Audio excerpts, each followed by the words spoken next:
नमस्कार, उज्जैन टीवी के सभी दर्शकों का हार्दिक स्वागत है। आइए सबसे पहले नजर डालते हैं आज की सुर्खियों पर। चरक अस्पताल आवास आवंटन मामला और उलझा, सिविल सर्जन डॉक्टर दिवाकर ने नाराज होकर दिया इस्तीफा। मूल्य वृद्धि को लेकर कांग्रेसियों ने चलाया हस्ताक्षर अभियान, नारेबाजी कर किया प्रदर्शन। रुद्रसागर पर पदयात्रियों के लिए बनेगा सेतु, संतों के सुझाव को क्रियान्वित करने के पूर्व जिलाधीश ने किया स्थान निरीक्षण। विक्रम कीर्ति मंदिर को पुनः अधिग्रहित करेगा विक्रम विश्वविद्यालय, विभिन्न रोजगारोन्मुखी पाठ्यक्रमों के अध्ययन हेतु।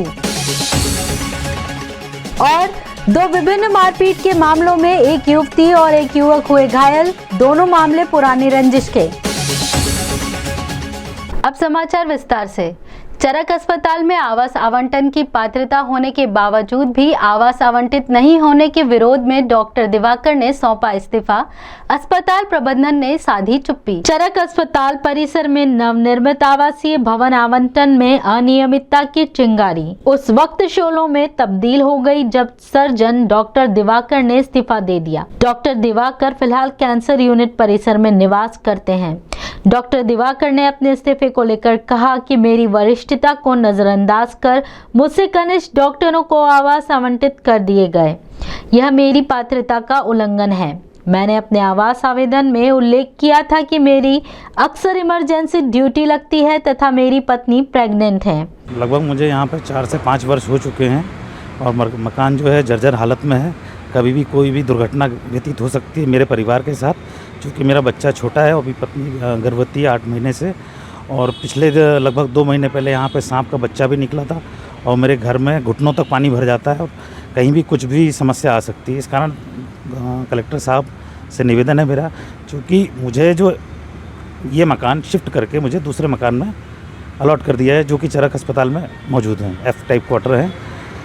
और चूँकि मैं 24 घंटे यहाँ पे ड्यूटी पे कर रहता हूँ, चरक में भी ड्यूटी करता हूँ, इमरजेंसी करता हूँ, कॉल करता हूँ, पोस्टमार्टम भी करता हूँ और रात्रि में भी किसी को कोई ज़रूरत होती है, सिविल सर्जन या CMHO या किसी का फ़ोन आता है कि कैंपस में रहता हूँ, कभी भी जाके आप तुरंत संभालिए, तो मैं 24 आवर यहाँ अवेलेबल रहता हूँ। अगर इस बीच में घर में अगर कोई सांप, मेरी अगर ड्यूटी चल रही है और सांप का बच्चा या सांप कोई जंगली जानवर घर में आ जाए तो मेरी वाइफ और बच्चे क्या करेंगे, इस संबंध में थोड़ा जानना चाह रहा हूँ। जो मल्टी बनी वहाँ पर आपने आवेदन भी दिया था? मेरा आवेदन पहुंच चुका है सबसे पहले और लगभग 2019 से ही प्रक्रिया चल रही है मेरे द्वारा आवेदन की। और मैंने CMHO सिविल सर्जन को भी इस बात से अवगत कराया गया है कि मेरा घर जो है जीर्ण शीर्ण अवस्था में है, जिसको डिसमेंटल करने की कार्रवाई भी नगर निगम द्वारा की जा रही है। आज आपने इस्तीफा भी पेश किया है? जी, मैंने कंडीशनल रिजाइन दिया है। अगर मेरी बात पे अगर सुनवाई नहीं होती है तो मैं ज़्यादा अच्छा अपने परिवार को सुरक्षित रखने के लिए मैं सरकारी नौकरी से त्यागपत्र देना ज़्यादा उचित समझूंगा। मूल्य वृद्धि के खिलाफ कांग्रेस ने चलाया हस्ताक्षर अभियान, नारेबाजी कर किया प्रदर्शन। बढ़ती महंगाई के विरोध में स्थानीय कंठाल चौराहे पर हस्ताक्षर अभियान चलाया गया। प्रदर्शनकर्ताओं का कहना था कि पेट्रोल, डीजल, गैस और अन्य घरेलू उपयोग की वस्तुओं के बढ़ते दामों ने आम लोगों का जीवन अस्त व्यस्त कर दिया है। कांग्रेसियों ने प्रदेश मुख्यमंत्री शिवराज सिंह चौहान व प्रधानमंत्री मोदी के खिलाफ नारेबाजी भी की। जब से मोदी आया है कांग्रेस पार्टी जिंदाबाद, युवा कांग्रेस जिंदाबाद। इस संबंध में विधानसभा अध्यक्ष नीतीश जैन एवं युवक कांग्रेस के बबलू खींची ने बताया, केंद्र की मोदी सरकार और प्रदेश की शिवराज सरकार पेट्रोल, डीजल, रसोई गैस और बढ़ती हुई महंगाई के विरोध में आज युवा कांग्रेस ने हस्ताक्षर अभियान का प्रोग्राम कंठाल चौराहे पर करवाया है, जिसमें आप देख रहे हैं कि आमजन बहुत ज़्यादा परेशान है। उनकी परेशानी को देखते हुए आज हस्ताक्षर अभियान का प्रोग्राम उन्होंने किया है। आज केंद्र और राज्य की सरकार है, शिवराज और मोदी सरकार द्वारा बेतिहा महंगाई बढ़े कोरोना काल को देखते हुए पेट्रोल, डीजल, रसोई गैस, बिजली के बिल, खाद तेल और अनेकों चीज़, दूध तक के भाव बढ़ गए। आज आम जन का जीना दुश्वार हो गया है, घर का बजट बिगड़ चुका है। लोगों को पेट्रोल डीजल के कारण बहुत ज़्यादा दिक्कतें आ रही है और केंद्र की गूंगी बेरी सरकार सुनने को राजी नहीं। कोई भी सरकार है, ना राज्य की ना केंद्र की सरकार टैक्स कम करने को तैयार नहीं है। इस वजह से हम आम जन में आक्रोश है, उसके लिए आज हस्ताक्षर अभियान कर रहे हैं। रुद्र सागर पर बनने वाले पैदल पुल को आधुनिकता के साथ दिया जाएगा पौराणिक स्वरूप, कलेक्टर ने किया दौरा। महाकाल विस्तारीकरण के अंतर्गत रुद्र सागर पर बनने वाले पैदल पुल का स्थान तय करने के लिए कलेक्टर आशीष सिंह ने क्षेत्र का दौरा किया व अन्य विभागों के अधिकारियों से चर्चा भी की। मौका मुआयना करते हुए श्री सिंह ने कहा कि पुल का स्वरूप संतों से की गई चर्चा के आधार पर होगा। हमारा जो सभी संतों के साथ बैठक हुई थी, तो जो संतों के द्वारा सुझाव सबसे प्रमुख दिया गया था कि बीच में ब्रिज का निर्माण करना है, तो उसका लैंडिंग हम लोग यहाँ पर करा रहे हैं और बहुत ही इस तरीके से ब्रिज का निर्माण करेंगे कि जो देखने में आधुनिक भी लगे, लेकिन साथ साथ जो आध्यात्मिक और पूरा का पूरा हमारा कॉरिडोर का स्वरूप आ रहा है धार्मिक दृष्टि का, दोनों का संगम हो, ऐसा एक प्लान करने की योजना यहाँ पर बनाई गई है। आगामी 6-7 दिनों के अंदर उसका टेंडर की कार्रवाई भी प्रारंभ हो जाएगी। रोजगारोन्मुखी पाठ्यक्रमों के क्रियान्वयन हेतु विश्वविद्यालय विक्रम कीर्ति मंदिर को वापस लेगा अपने आधिपत्य में, कहा कुलपति ने। विक्रम विश्वविद्यालय के कुलपति डॉक्टर अखिलेश पांडे ने जानकारी देते हुए कहा कि विक्रम विश्वविद्यालय विक्रम कीर्ति मंदिर को महाकाल प्रबंध समिति से वापस अपने आधिपत्य में लेगा। इसकी वजह यह है कि रोजगारोन्मुखी पाठ्यक्रमों को अतिशीघ्र प्रारंभ किया जाएगा। इन पाठ्यक्रमों में अभिनय, रूपांकन, कोलाज, संगीत, मॉडलिंग, कार्टूनिंग, रंगोली, चित्रकला आदि प्रमुख हैं। कि हम रोजगार परक शिक्षा को बढ़ावा दें, उसी के तहत विश्वविद्यालय अभी जो है परफॉर्मिंग आर्ट्स, ललित कला और ये सारे कोर्स, ड्रामा, नाटक, अब ऐसे सारे बहुत सारे ऐसे रोजगार से संबंधित कोर्स खोलने जा रहा है। उसमें हमको थिएटर की आवश्यकता पड़ेगी और काफ़ी कुछ उसमें इंफ्रास्ट्रक्चर की आवश्यकता पड़ती है।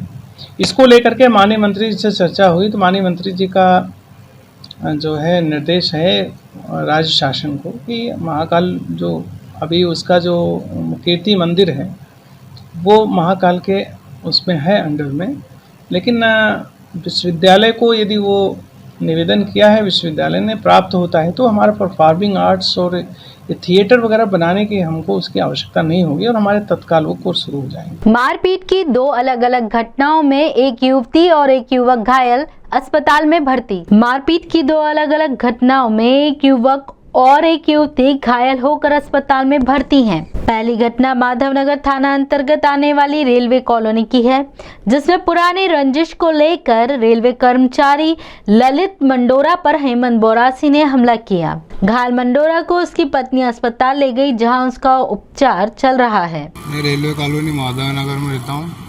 मैं और मेरी मिसेज घूम रहे थे कॉलोनी घर से बाहर ही, तो उधर वो हेमंत बोरासी और एक उसके साथ में कोई था और वो उतरे गाड़ी से और मेरे को पकड़ लिया और गाली गुप्ता करने और चाकू से मार के, तो मैं भगा वहाँ से। तो मिसेज मेरी वहीं भी मिसेज ने मेरे देखा और हम 2 ही लेकर हॉस्पिटल आए। किस कारण से मारपीट किया? पुरानी बोलचाल, पुरानी रंजिश थी, पुराना थोड़ा सा कुत्ते का विवाद था। कुत्ते के विवाद को हम तो भूल गए थे, बाकी अब उसने क्या मालूम क्या रखकर हमारे पे हमला करा। माधवनगर थाना में। दूसरी घटना में थाना चिंतामण अंतर्गत गांव मुंडला सुल्तान की रजनी कुशवाहा पर अर्जुन, कमल और अरुण ने हमला कर दिया। पत्थर, ईंट फेंके और डंडे से मारपीट की। घायल रजनी का इलाज चल रहा है। रजनी ने घटना के बारे में बताया। अर्जुन सिंह, कमल सिंह और अरुण सिंह ने किसी के साथ मारपीट करी? मेरे साथ करी। किस चीज से मारा, क्यों मारा? उसने ऐसे ही मारा। हम दूसरे से बात कर रहे थे और डंडा लेके आया, पापा को मारा और पापा को अंदर बंद कर दिया। मेघा ने और ऋतिक को भी कर दिया। इसने खिड़की में से करा था और हम मम्मी और दोनों थे, तो मुझे पकड़ के मारा और बाल खींचा, नीचे पटक दिया और डंडे से लड़ से भी मारा। और अर्जुन सिंह ने वो ईंट फेंक के पत्थर वो मारा और मेरे सिर में लग गया। मारना आपको क्या कारण है? किस बात से लड़ाई हुई थी? वो तो पहले से ही मारते हैं, ऐसे ही मारते हैं। नगर निगम ने जीर्ण शीर्ण भवनों को चिन्हित कर निर्देशों के अनुरूप हटाने की कार्यवाही की। वर्षा काल को दृष्टिगत रखते हुए निगम आयुक्त क्षितिज सिंघल द्वारा गिराऊ भवनों को चिन्हित कर उन्हें हटाने के निर्देश दिए गए, जिसके तहत जोन क्रमांक 2 के राजा भाऊ महाकाल पथ पर स्थित KS हिंगे के जीर्ण शीर्ण भवन को हटाने की कार्यवाही भवन निरीक्षक सुश्री साधना चौधरी एवं गैंग इंचार्ज मोनू धनवार द्वारा पुलिस प्रशासन के साथ समन्वय कर की गई।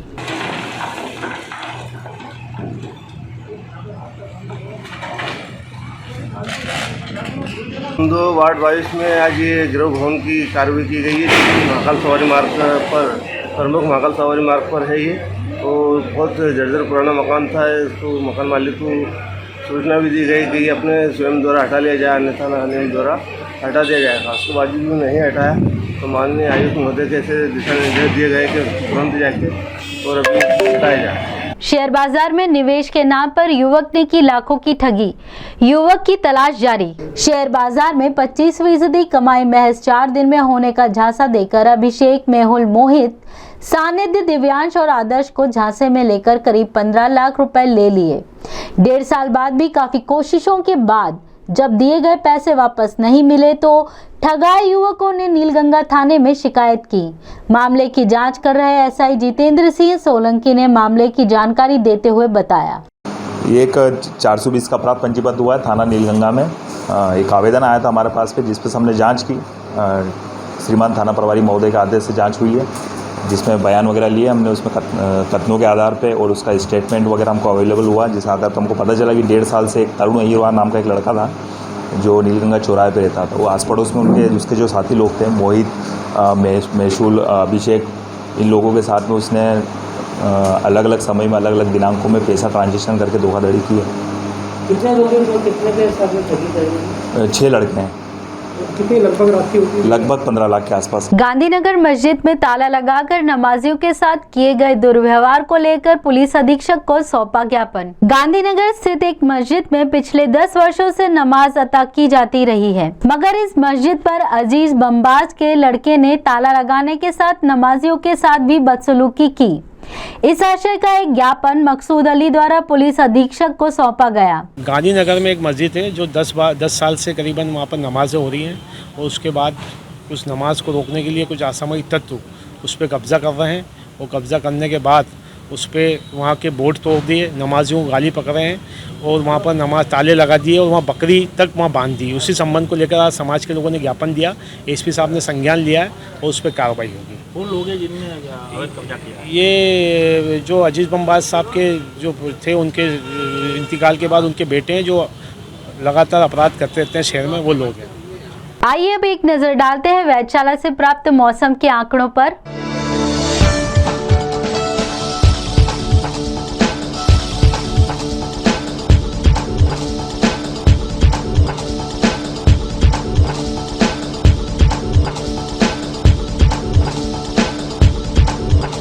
अंत में प्रमुख समाचार एक बार फिर।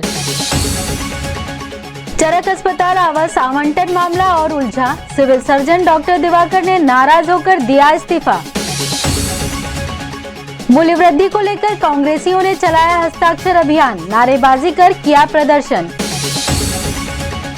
रुद्र सागर पर पदयात्रियों के लिए बनेगा सेतु, संतों के सुझाव को क्रियान्वयन करने के पूर्व जिलाधीश ने किया स्थान निरीक्षण। विक्रम कीर्ति मंदिर को पुनः अधिग्रहित करेगा विक्रम विश्वविद्यालय, विभिन्न रोजगारोन्मुखी पाठ्यक्रमों के अध्ययन हेतु। और 2 विभिन्न मारपीट के मामलों में एक युवती और एक युवक हुए घायल, दोनों मामले पुरानी रंजिश के। तो ये थे उज्जैन शहर के प्रमुख समाचार। ऐसे ही ताजा खबरों के लिए देखते रहिए उज्जैन टीवी। उज्जैन टीवी का YouTube चैनल लाइक और सब्सक्राइब करना ना भूलें। नमस्कार।